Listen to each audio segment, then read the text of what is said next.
Non seulement on est spirituellement consistante, mais aussi avec une mentalité de battante. C'est pas parce qu'on est chrétien qu'il faut être des pleurnichards. Non, ça m'énerve même. Les problèmes, il y en aura toujours dans la vie. Les problèmes vont pas s'arrêter jusqu'à ce que le Seigneur Jésus vienne. Mais ce qui me met en colère, mais c'est une sainte colère, c'est quand on a l'impression qu'une femme est victime de sa propre vie.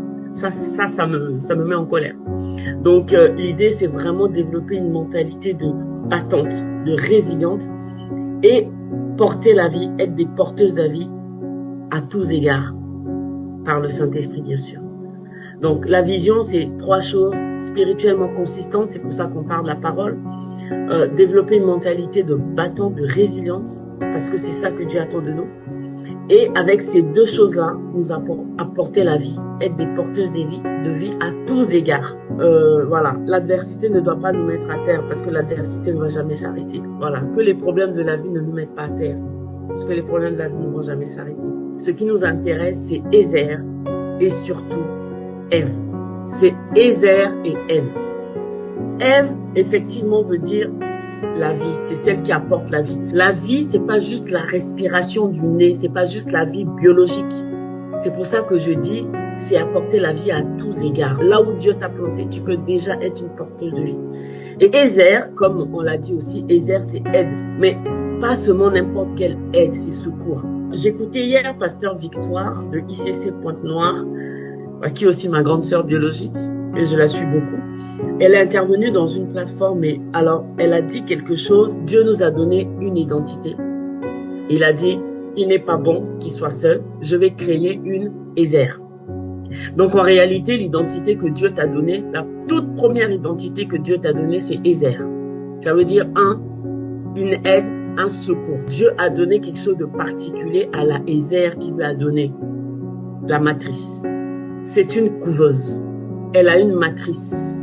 La matrice, naturellement, c'est là où on porte l'enfant. L'homme, il met juste une semence, le sperme, et la femme lui donne un bébé. Ça devient un enfant. Mais ça, c'est une représentation naturelle de la matrice.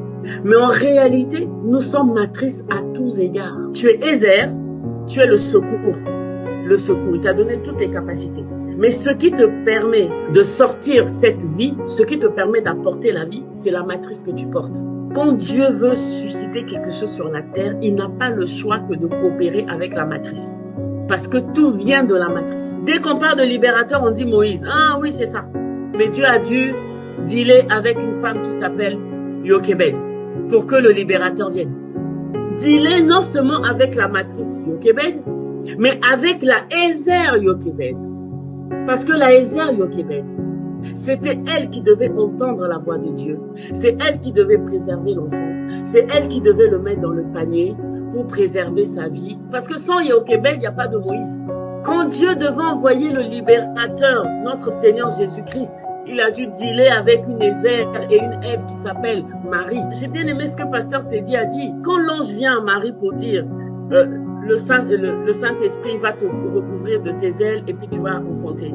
Mais si Marie n'était pas la Ève que Dieu l'a appelée, l'identité là, si Marie n'avait pas cette sensibilité spirituelle comme Jochebed a eu pour préserver la vie de Moïse, si Marie n'avait pas ça, Marie aurait pu se donner physiquement à Joseph pour dire, Dieu a dit, il faut qu'on fasse un enfant. Eh ben oui, mais ça serait pas le Seigneur Jésus.